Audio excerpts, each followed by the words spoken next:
13 اگست 1947 صرف کچھ ہی گھنٹوں بعد دنیا کے نقشے پر ایک نیا ملک نظر آنے والا تھا، لیکن آزادی سے پہلے کے ان آخری لمحات میں ایکچولی کیا ہو رہا تھا؟ 1947 سے پہلے برٹش امپائر لگ بھگ 200 سال تک انڈین سب کانٹیننٹ پر حکومت کر چکا تھا۔ سالوں کی سیاسی سٹرگل اور نیگوشیشنز کے بعد برٹش انڈیا کو دو آزاد ملک ہندوستان اور پاکستان میں ڈیوائیڈ کرنے کا فیصلہ ہوا، لیکن پاکستان کا یہ سفر اتنا آسان نہیں تھا۔ اس کے پیچھے سالوں کی سیاسی کوشش، سٹرگل اور نئے وطن کا خواب تھا۔ نئے ملک کے لیے تیاریاں جاری تھیں۔ گورنمنٹ آفیسز میں ڈپارٹمنٹس، ریکارڈز، ایسٹس اور بہت ساری چیزیں ہندوستان اور پاکستان میں ڈیوائیڈ ہو رہی تھیں۔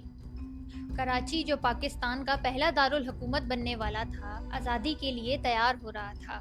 لوگ ایک نئے مستقبل کی امید کے ساتھ انتظار کر رہے تھے۔ 13 اگست کی رات، جب زیادہ تر دنیا کے لیے یہ ایک عام رات تھی، پاکستان کے لیے یہ تاریخ کا ایک بہت بڑا موڑ تھا۔ اس وقت ہر طرف ایک عجیب سا احساس تھا، خوشی بھی تھی اور بے چینی بھی۔ لوگ جانتے تھے کہ وہ ہسٹری کے ایک ایسے لمحے کا حصہ بننے جا رہے ہیں جو آنے والی نسلوں تک یاد رکھا جائے گا۔ قائد اعظم محمد علی جناح اور دوسرے رہنما نئے ملک کی تیاریوں میں مصروف تھے۔ صرف ایک نئی سرحد نہیں بن رہی تھی، بلکہ ایک نیا نظام کھڑا کرنا تھا۔ لیکن اس امید کے ساتھ ایک مشکل حقیقت بھی تھی۔ لاکھوں لوگوں کو اپنے گھر چھوڑ کر مائیگریٹ کرنا پڑا۔ ہسٹری کی سب سے بڑی مائیگریشنز میں سے ایک شروع ہو چکی تھی۔ ہزاروں نہیں بلکہ لاکھوں لوگ اپنے وطن کی طرف روانہ تھے، لیکن ہر سفر اپنی منزل تک نہیں پہنچا۔ کئی ریفیوجی ٹرینز اور قافلوں پر حملے ہوئے، جن میں ہزاروں لوگوں کی جان چلی گئی۔ ہزاروں لوگ بھری ہوئی ٹرینز کے ذریعے اپنے وطن آ رہے تھے۔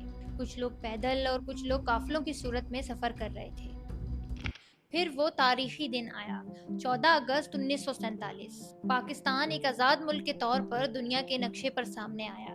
کراچی میں پاکستان کا پرچم لہرایا گیا اور قائد اعظم محمد علی جناح نے پاکستان کے پہلے گورنر جنرل کے طور پر ذمہ داری سنبھالی۔